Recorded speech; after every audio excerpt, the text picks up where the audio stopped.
Se o mundo é outro, se os desafios são outros, é preciso explorar o conhecimento de outra maneira. Porque se as visões, as abordagens, os contextos e as interpretações são diversas, seja qual for o tema escolhido, são inúmeras as possibilidades de conexões a serem descobertas. Você está ouvindo o Conexões Inerentes.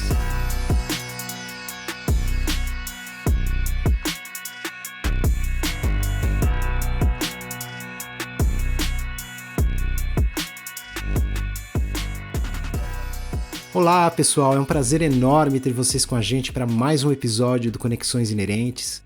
Meu nome é Joel Machado e hoje vamos dar continuidade ao quarto programa da série sobre as diferentes faces do tempo. Mas antes eu quero convidar você para conferir os 3 programas anteriores, onde conversamos com especialistas das áreas da física, da cronobiologia e da neurociência, onde cada um deles trouxe um olhar único sobre como o tempo impacta nossas vidas. E como não poderíamos deixar de fora dessa série, no programa de hoje vamos receber o historiador Fábio Franzini para explorarmos como o tempo se entrelaça com a história.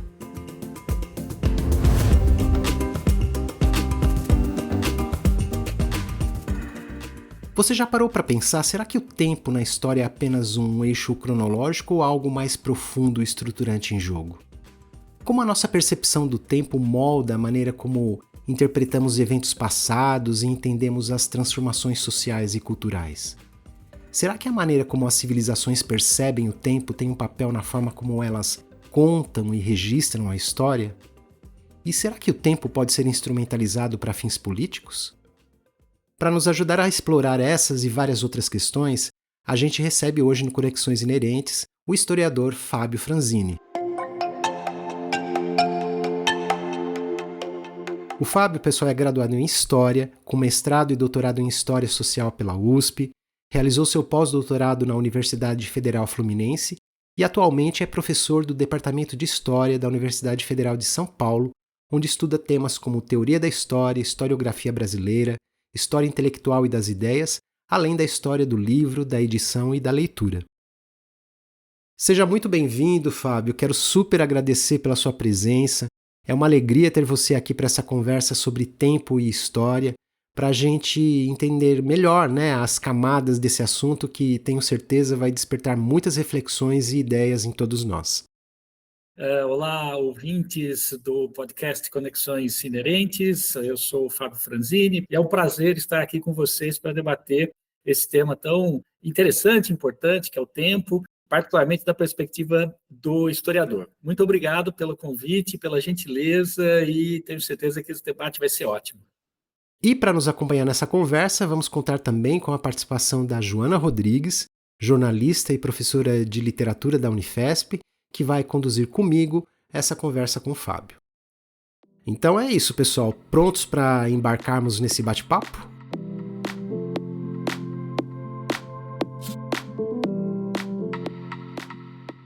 Fábio, esse é o 4º episódio da série sobre o tempo e nós já conversamos com profissionais de diversas áreas e certamente a visão da história não poderia ficar de fora dessa série.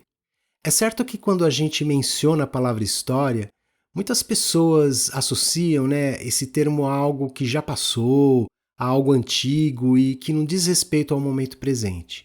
Então, como pontapé inicial dessa conversa, eu queria te perguntar: a história se preocupa somente com o passado ou passado, presente e futuro estão interligados no estudo da história?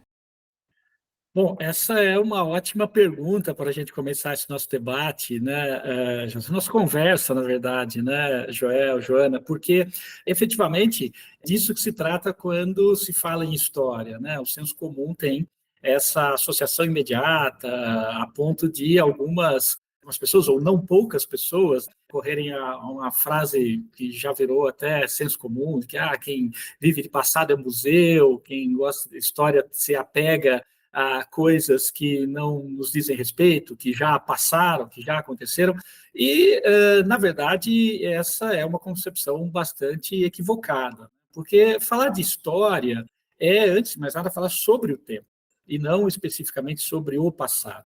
Claro que o recorte do historiador, da historiadora, se volta a acontecimentos que já passaram de outro tempo, de outra época, de uma época diferente da nossa, seja mais próxima ou mais distante. Mas isso não significa que esses acontecimentos, esses eventos, esses processos, personagens, enfim, eles estejam cristalizados ou congelados naquilo que se convencionou chamar de o passado.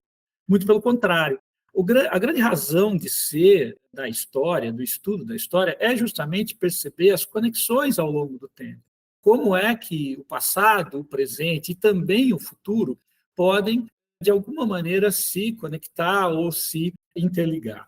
Justamente por isso, na historiografia, é muito claro que o grande motivador do nosso estudo é o tempo presente. Nós sempre partimos para o que um dia aconteceu, motivado por questões que são da nossa época, que são do nosso próprio tempo, mais uma vez.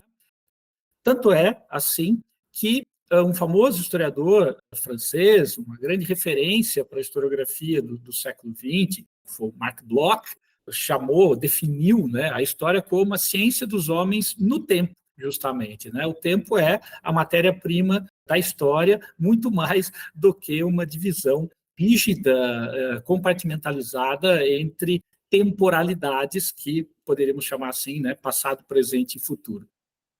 Bom, agora que já puxamos esse fio, a Joana tem uma próxima pergunta para você.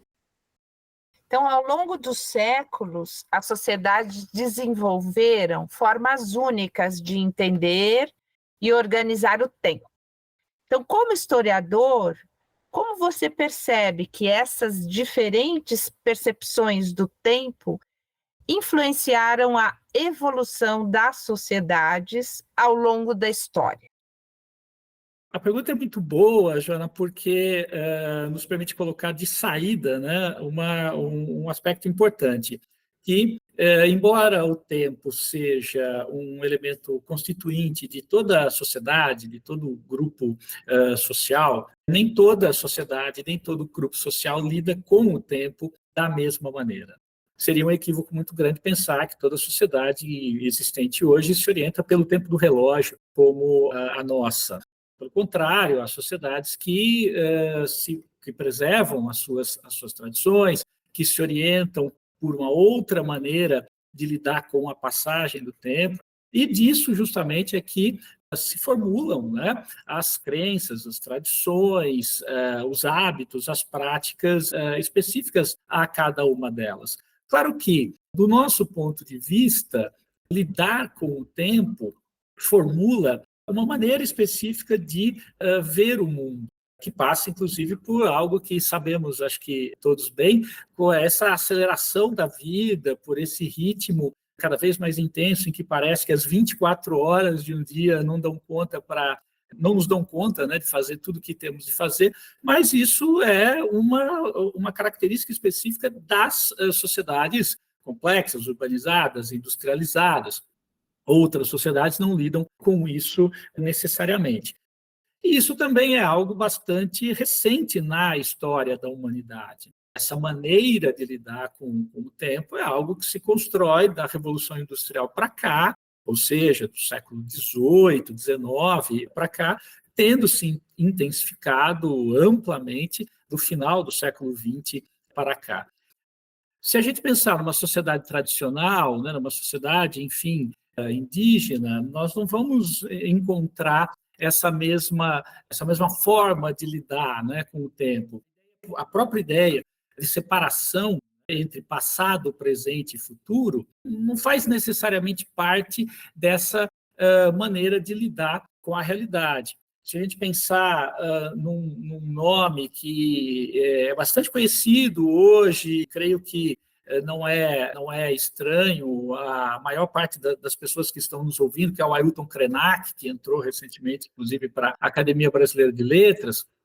O Ailton Krenak tem um pequeno texto escrito já há 30 anos, mais de 30 anos, né, no começo da década de 1990, que já tem um título que poderia causar estranheza para um leitor um pouco menos atento, que é Antes o Mundo Não Existia. porque justamente essa ideia do antes e do depois simplesmente não fazem parte da concepção de mundo a qual ele se vincula. Para a sociedade a qual ele se vincula, o tempo é o tempo presente. Não que não haja a sucessão de gerações, não que não haja transformações, não que não haja mudança, mas o que importa é perceber a passagem do tempo como uma continuidade na qual tudo e todos estão integrados, né? Tanto o tempo da natureza quanto o tempo dos seres humanos, e que, portanto, o antes e o depois justamente não fazem sentido. E, de novo, por que eu estou dizendo tudo isso? Porque isso acho que ilustra bem como o tempo e a produção de crenças, de tradições, de práticas e de hábitos estão diretamente articulados. As transformações sociais, portanto, também se ligam a isso, né? Mesmo na história, o tempo, na chamada Idade Média, não é o mesmo tempo, a mesma concepção de tempo que temos, né, hoje na modernidade ou na contemporaneidade do ultracapitalismo, né? De novo, são as transformações sociais que implicam em transformações na concepção e na compreensão da ideia de tempo. Agora, a nossa visão do passado é muito orientada também, não é, Fábio, por memórias que são cultivadas por comunidades, grupos sociais que lembram e interpretam eventos com base aí em seus valores, crenças, tradições, etc. Os historiadores levam em conta essas memórias ao estudar e reconstruir a história? Sim, sim, sim, já eu acho que essa relação entre história e memória é uma relação assim também basilar para o campo da historiografia. Na verdade, história e memória são irmãs, né? Estão sempre são dimensões muito próximas, juntas mesmo, que às vezes se complementam, mas também às vezes podem se contradizer. Enfim, não se trata, eu penso, de fazer distinções em termos hierárquicos, isso é melhor, isso é pior, ou isso vem antes, isso vem depois, isso é bom ou ruim, mas de demarcar a diferença, né? A memória, ela é algo constituído o tempo todo, cotidianamente, seja no plano individual, seja no plano coletivo. E no coletivo localizado, pequeno, grupal, como no coletivo mais amplo, de um Estado nacional, por exemplo, de uma sociedade nacional, ou até mesmo, dependendo do evento, do que está em questão, em nível mundial, embora essas coisas sejam mais pontuais e específicas, né? E justamente a memória, ela é plástica, né? Ela é reconfigurada o tempo todo em função do presente. É muito simples até de perceber isso quando fazemos um exercício de pensar sobre as nossas próprias memórias individuais. Às vezes nós lembramos com muita clareza de certos acontecimentos, episódios, momentos, pessoas. Em outros, essa memória já fica, essas lembranças já ficam mais fugidias, e cada vez que nós fazemos um esforço, né, de recordar alguma coisa, a cada vez que recordamos, as recordações tomam formas diferentes, ainda que pautadas por elementos comuns. No plano mais amplo, coletivo, toda comunidade, todo grupo tem as suas memórias. A história vai, num certo sentido, vai na contramão da memória, porque se a memória é plástica, se a memória pode se transformar, se a memória sempre responde a demandas do presente, e num certo sentido, e nesse sentido, portanto, ela pode ser chamada até de instável, não com uma carga negativa necessariamente, né? Mas ela é instável porque justamente ela não oferece ela não consegue chegar a um patamar inquestionável, definitivo e pronto. A história pretende isso. A história pretende justamente oferecer alguma segurança para quem a acompanha. A história pretende justamente ir além da memória, das memórias individuais, das memórias coletivas, para poder oferecer alguma referência. Por isso que estamos falando não de uma forma qualquer de conhecimento, mas de um conhecimento que se pretende científico, que é produzido com rigor, que é produzido com método, que é produzido com análise, que se alimenta, repito, né, bastante de memórias estabelecidas, mas não se limita a essas memórias. Eu procuro ir além delas, definir algo mais preciso. Penso que a ideia é um pouco essa, né, de demarcar mesmo assim, história e memória estão constantemente lidando com o passado, com tradições, com hábitos, com práticas, com acontecimentos, com processos, mas o fazem de maneira diferente, de maneiras distintas, né? A memória é mais plástica, a história procura ser, pelo menos, um pouco mais rígida, o que não quer dizer que ela seja definitiva, porque ela também está sempre sendo objeto de revisões, de reanálises, de reformulações, reconfigurações, porque, mais uma vez, o tempo muda, os presentes mudam e as questões que são colocadas para o passado e para as memórias estabelecidas também passam a ser diferentes, né? Excelente, eu lembrei da canção por la Unidade Latinoamérica, né? Do Milton, né? Que diz que quem garante que a história é a carroça abandonada, né? Numa beira de estrada, ele diz, né? Ou numa estação inglória. Aí ele diz: a história é um carro alegre. Eu acho essa frase tão bonita, cheio, né, de um povo contente que atropela, indiferente todo aquele que a negue. É muito bonito isso, porque a presença do presente em constante movimento, né? De gerações. Então, me lembrei muito dessa canção, muito, muito legal. Então, Joana, só para não perder esse gancho maravilhoso que você deu com a música do Milton, né? Essa é uma lembrança perfeita e me fez lembrar também outra música, essa mais recente, mas que certamente todo mundo deve ter ouvido, que é o Samba Enredo da Mangueira, de 2019, 20. Eu sou historiador que não tem memória, né? Que se chama justamente História para Ninar Gente Grande, em que foi impactante e que fala justamente, né, de personagens, de Luísa Marim, a Marielle Franco, que não, assim, não apareceriam em outro momento, né, nos livros de história, mas que agora estão presentes no debate público e, obviamente, na reflexão, nas questões, nas discussões sobre o significado da nossa história.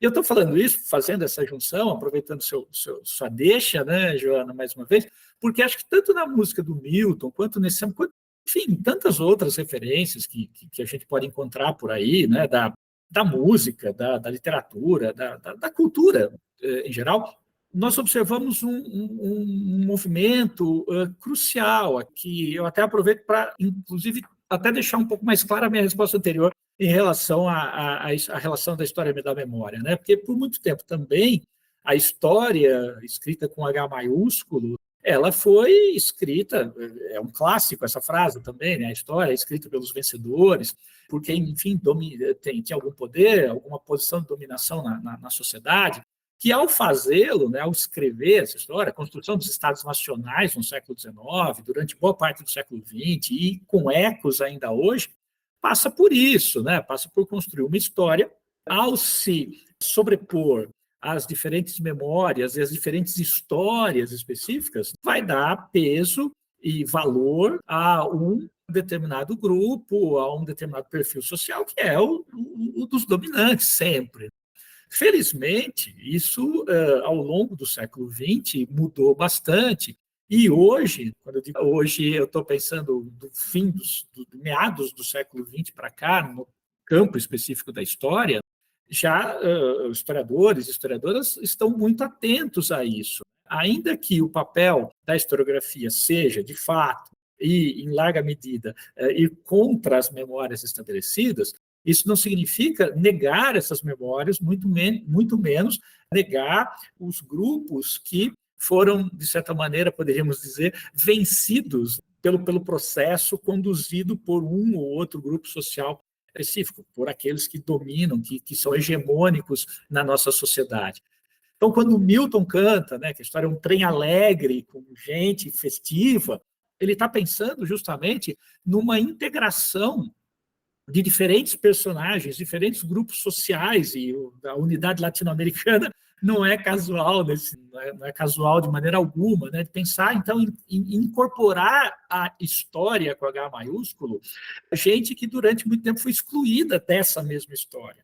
O caso do Samba da Mangueira é a mesma coisa, né? Quando se faz uma evocação de personagens marginalizados ou excluídos ou vistos com desconfiança, enfim, a gente pode usar diferentes qualificativos aqui e dizer, não, essas pessoas, elas são agentes históricos, são sujeitos históricos, elas atuam para a transformação da sociedade, atuam para a transformação histórica e, portanto, também compõem essa história com H maiúsculo. A história não é e não pode ser a história de uma elite branca colonizadora pautada pelos valores europeus, cristãos e tudo mais. Isso já foi assim, mas felizmente não é mais. Então, todo esse jogo importante, jogo mesmo, né? Jogo de forças, relação de poder, jogo de poder, é importante para que a gente demarque como a própria maneira de lidar com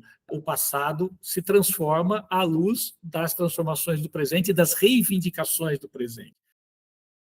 Aproveitando essa sua colocação, Fábio, onde você destaca esse panorama onde a historiografia tem se preocupado cada vez mais em ser mais plural, incorporando novas vozes e perspectivas de grupos historicamente excluídos, mas, ao mesmo tempo, a gente tem observado no Brasil e também em outras partes do mundo um crescimento de um movimento conservador que traz de volta narrativas mais tradicionais, muitas vezes marginalizando ou omitindo grupos menos representados. Pensando um pouco sobre isso, Fábio, como você tem observado essa tensão que a gente tem vivenciado recentemente?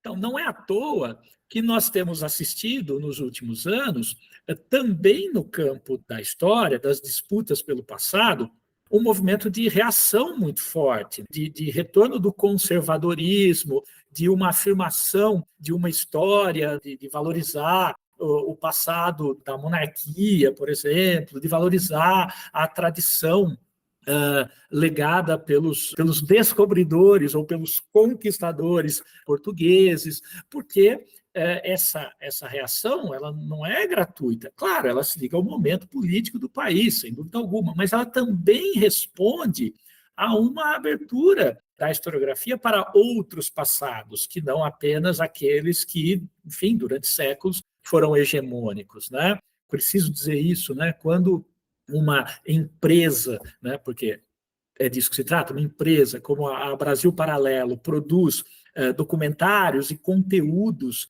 que tomam o passado, que produzem uma leitura do passado, valorizando justamente, né, a colonização portuguesa, a herança europeia, as tradições católicas e tudo mais, isso é claramente uma reação a uma historiografia que se pluraliza, a uma historiografia que procura incorporar novos sujeitos históricos e novos indivíduos, outros eventos, outros processos. E por que eu estou falando isso? Né? Não é de maneira alguma gratuito. É só para reforçar um outro aspecto importante que, a meu ver, amarra, né, a discussão que estamos tendo até aqui. Nós historiadores produzimos a história como conhecimento científico, com método, com rigor, com crítica, com ética, mas também não estamos isentos de disputas. O campo científico também é um campo perpassado por relações de força, por relações de poder, por disputas entre perspectivas. A história não é diferente.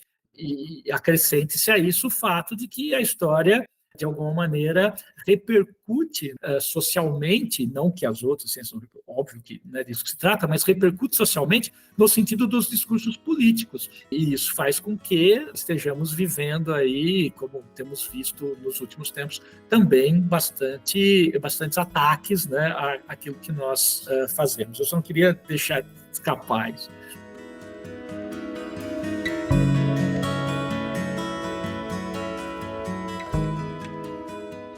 Bom, agora vamos falar um pouquinho nesse estudo da história, então, uma questão importante, né, que vocês, os historiadores, lidam, são as fontes históricas, né?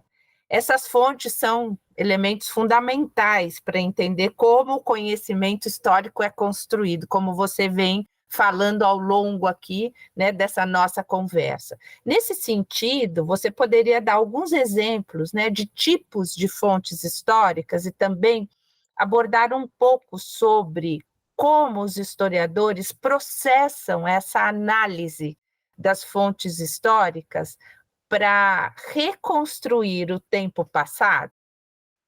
Ótimo, Jonas. Falar de história não é possível sem considerar isso que você trouxe com a sua pergunta, que são as chamadas fontes. Até para aproveitar o próprio sentido da palavra, né, as fontes históricas são o lugar, por assim dizer, onde os historiadores vão buscar as informações a respeito do período, do tempo, do recorte que eles ou nós estudamos. Então, duas coisas já podem ser derivadas a partir dessa minha frase. Primeira, nós, historiadores e historiadoras, não inventamos coisas a respeito do passado. Ao contrário, o nosso compromisso é justamente o de produzir um conhecimento que seja plausível, legítimo e, sobretudo, confiável, uma vez que esteja embasado em referências concretas, em referências específicas a respeito daquele momento, daquele tempo, daquele recorte ao qual nós nos referimos. O segundo aspecto importante a ser destacado é que, embora a história volte-se a um tempo que não é mais o nosso, o chamado tempo passado, nós, historiadores e historiadoras, lidamos sempre com recortes desse passado. Por isso que, se qualquer ouvinte nosso tiver esse interesse, tiver essa curiosidade, se é que já não percebeu isso, né? Os livros de história sempre são acompanhados dos famosos parênteses, né? Que é onde estão lá os momentos em que o historiador se move. Posso dar um exemplo, não sei, livro do professor Fernando Novaes, Portugal e Brasil na crise do antigo sistema colonial, aí entre parênteses, 1777 e 1808. Esse parênteses é o momento ao qual, no caso, o professor Novaes se dedica. Não quer dizer que ele não fale coisas que aconteceram antes de 1777, nem de coisas que vieram a acontecer depois de 1808, mas é ali que se concentra a sua análise. E o que são essas fontes, né? Para além daquela primeira definição que eu apresentei, o lugar onde vamos buscar as nossas referências, esse lugar tem a sua materialidade. Por muito tempo, se lidou, né, na historiografia com uma concepção de fonte como sendo um documento escrito. Mas também no decorrer do século XX, a concepção de fonte histórica se ampliou bastante, a ponto de hoje, enfim, na historiografia ser consensual de que uma fonte histórica pode ser tudo aquilo que traga alguma informação a respeito de uma época, a respeito de um processo, a respeito de um tempo, a respeito de um acontecimento. Uma notícia de jornal é uma fonte histórica, mas, dependendo da situação, marcas no corpo de um escravizado também podem ser tidas como fonte histórica. Ilustrações, por exemplo, né, dessas marcas. A imagem, a pintura pode ser uma fonte histórica.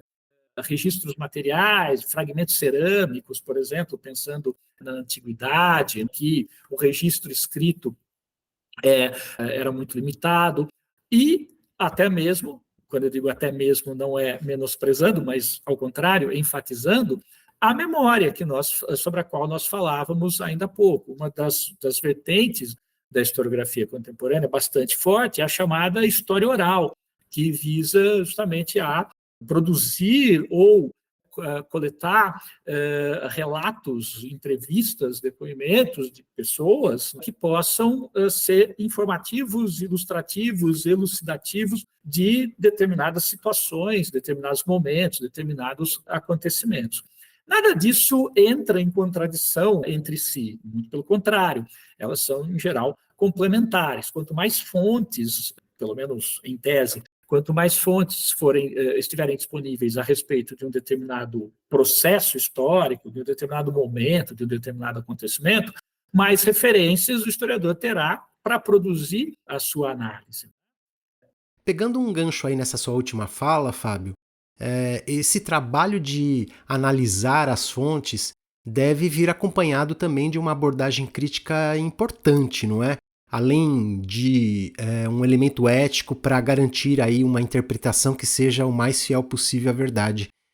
Como você vê a importância dessa dimensão crítica e ética na prática do historiador? Quando nós lemos um livro de história, nós não estamos lendo algo que seja inquestionável e que fale sobre a verdade, que traga a verdade, de novo, com V maiúsculo, a respeito daquele momento, processo, personagem, acontecimento, seja o que for. Mas não, aquela é a leitura que aquele historiador, aquela historiadora fez a respeito desse momento, acontecimento, evento, processo, personagem, a partir das fontes que tinha disponíveis, né, ou disponível. Ou seja, o trabalho do historiador também é um trabalho, em larga medida, eu diria até mesmo fundamentalmente, interpretativo. Crítico, evidentemente, não é a interpretação pela interpretação, ele é crítico, ele tem um grau de objetividade, porque tem que estar aferrado à documentação que analisa, e daí a questão ética, né, Joel, que você coloca muito bem, enfim, a ética do historiador é justamente essa. Nós não podemos falsear o passado, nós não podemos inventar coisas que não aconteceram, mas a partir das coisas que aconteceram e, sobretudo, a partir dos registros das coisas que aconteceram, produzir a nossa leitura a respeito daquilo, a nossa interpretação a respeito daquilo. Porque também o que nós temos de fazer é isso. Se fosse uma reles narrativa cronológica, já que estamos falando de tempo, né? Cronológica dos acontecimentos, isso não teria interesse nenhum para o presente, a não ser como, enfim, um almanaque de curiosidades, um gabinete de curiosidades. Mas como conhecimento, nós precisamos oferecer para os nossos leitores do tempo presente algo que vá além a mera narrativa de eventos, né? Algo que traga consigo também interpretações, análises. Eu costumo dizer, não é nada original isso, mas eu acho que é importante, a história como disciplina, a história como campo do conhecimento, tem como tarefa fundamental dar sentido àquilo que não tem sentido.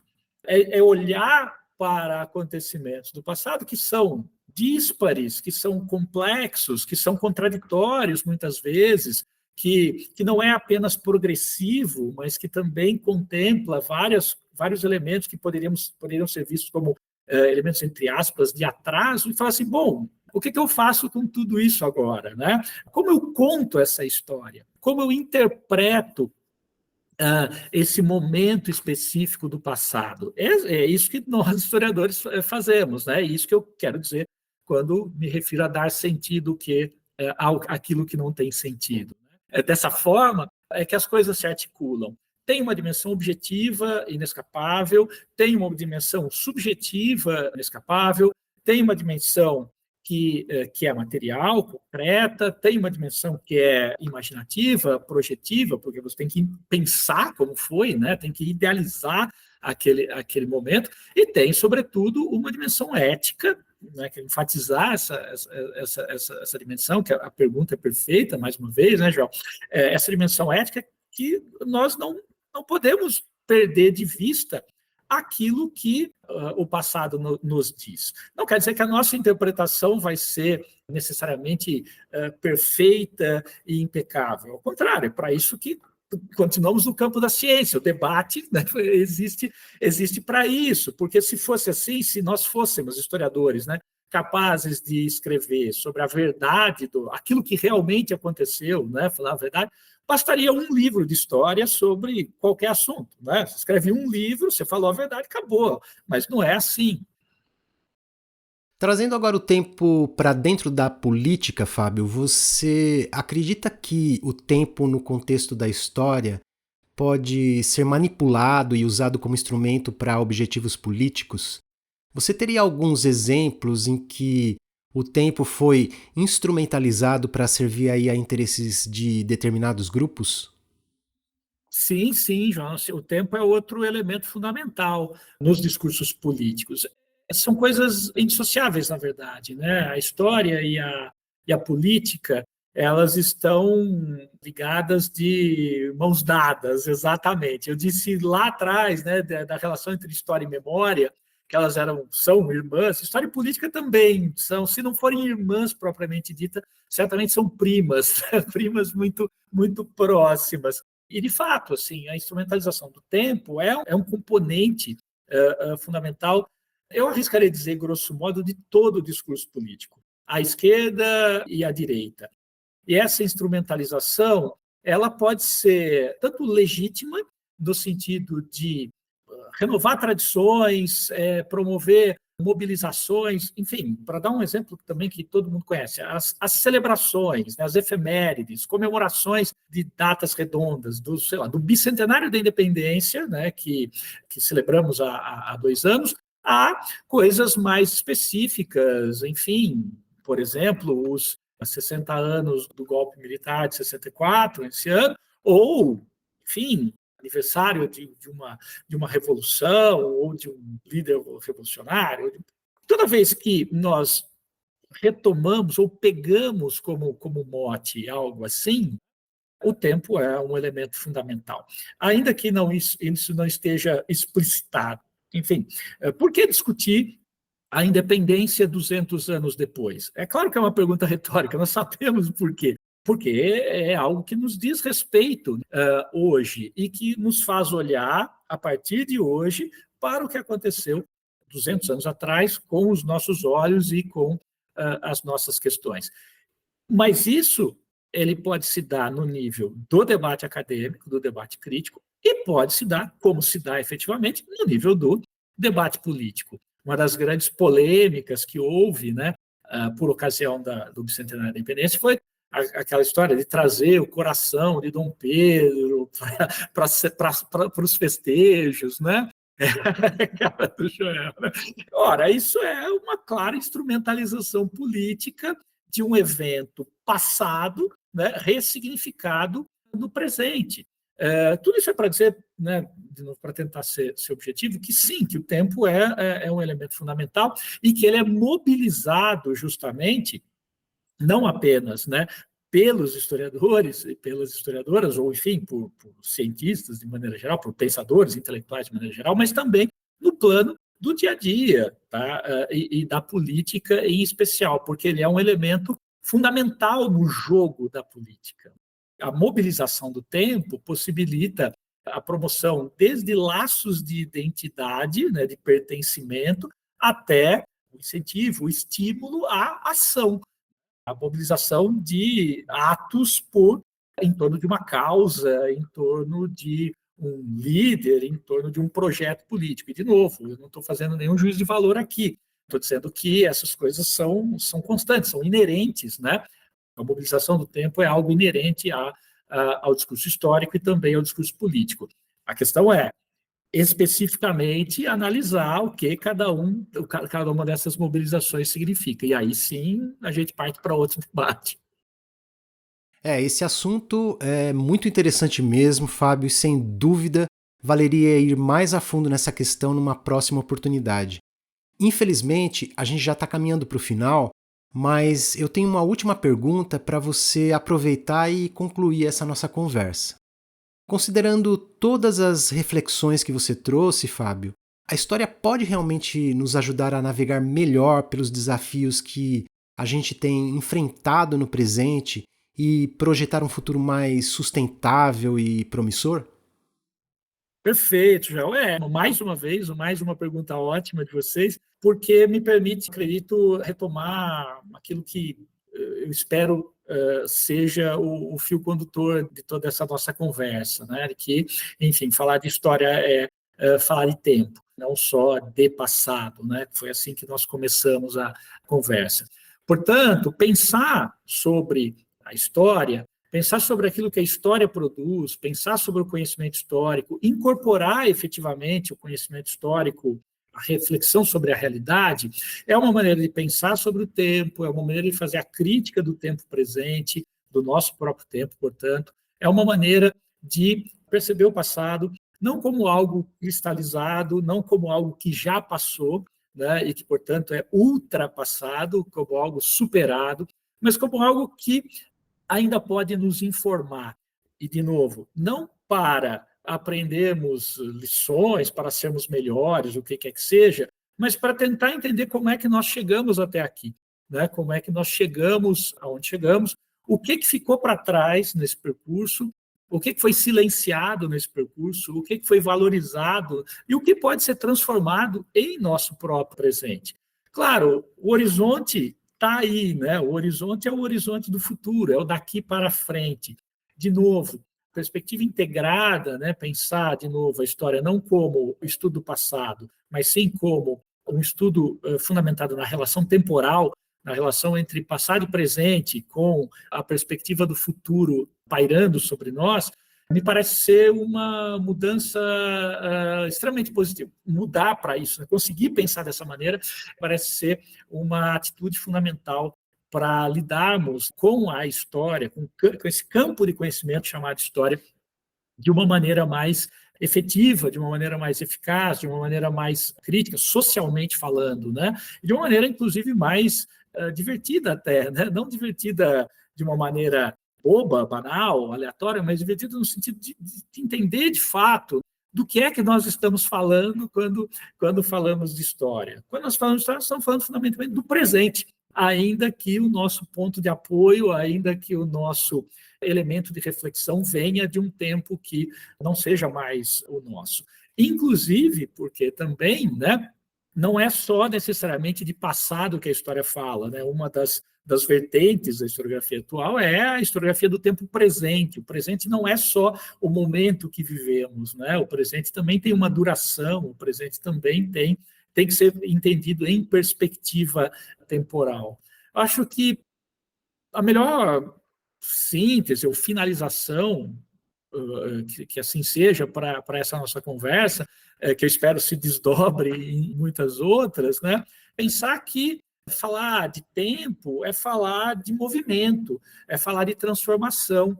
E se a história é a ciência dos homens no tempo, como eu disse lá atrás, também citando o Mark Bloch, a história, na verdade, é um campo que lida com a transformação, de indivíduos, de grupos, de sociedades, e que justamente por lidar com a transformação, ela é tão importante, ela tem algo a dizer para o presente.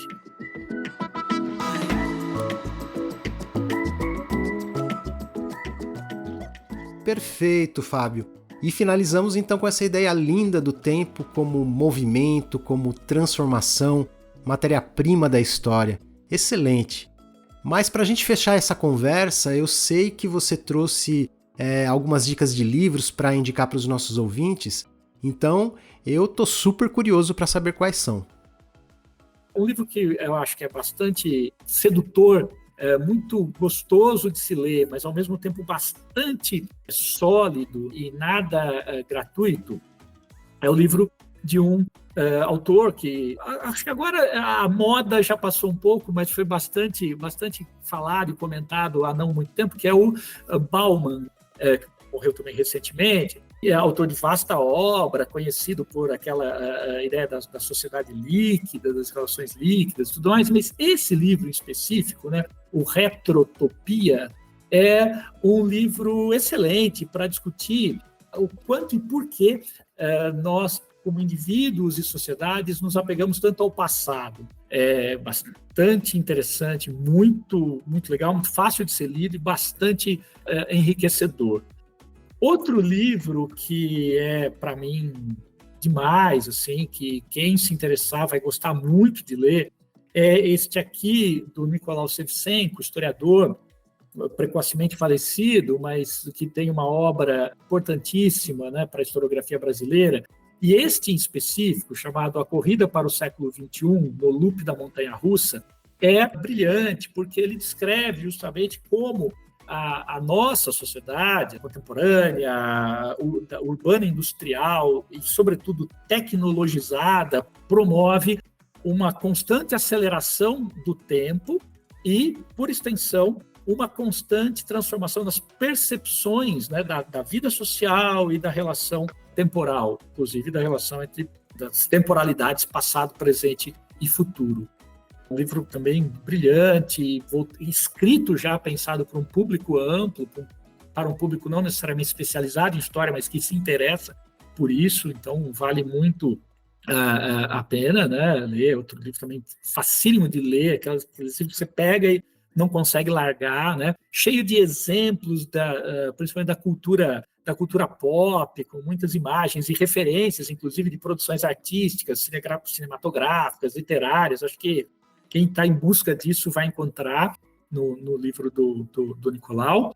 E, para fechar, um livro que é super recente e que tem, eu acho, um propósito muito semelhante, Joel e Joana, ao desta série do Conexões Inerentes. Tanto é que quando eu recebi sua mensagem, Joel, né, você me fez o convite, assim, lembrei de cara, né, disso e já deixei separado, que é o livro do João Paulo Pimenta, historiador também, professor da USP, amigo desde os tempos de graduação, né, porque ele é meu amigo que eu estou citando o livro, mas é porque esse livro é resultado também de um projeto de uma década em torno da discussão sobre a questão do tempo. O título já é significativo, O Livro do Tempo, uma história social, em que ele, primeiro, montou cursos, né, disciplinas na graduação, que ele também convidou gente da física, gente da antropologia, gente da literatura, gente da biologia para falar para os alunos,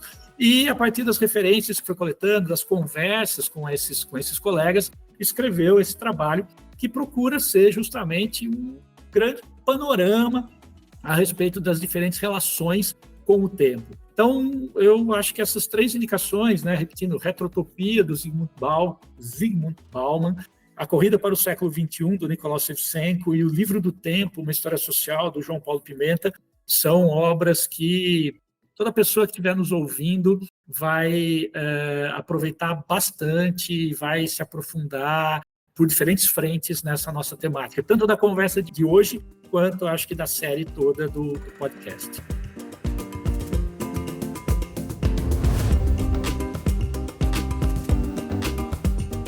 Super obrigado mais uma vez, Fábio, por dividir o seu conhecimento e por uma conversa tão bacana. E obrigado também a você, ouvinte, por estar com a gente até aqui. E se você perdeu alguma das dicas dos livros que o Fábio mencionou, não se preocupe, elas estão lá na descrição desse episódio e também no nosso Instagram. E fiquem ligados porque o próximo episódio vai ser o último da série sobre o tempo, então preparamos um programa especial onde vamos conversar com o poeta e professor de literatura Leonardo Gandolfi, que vai nos levar numa viagem linda, onde o tempo se entrelaça no universo da literatura. Eu posso garantir que esse é um episódio que você não vai querer perder. Então é isso, pessoal. Valeu mais uma vez por nos acompanhar e espero vocês no nosso próximo programa. Até lá!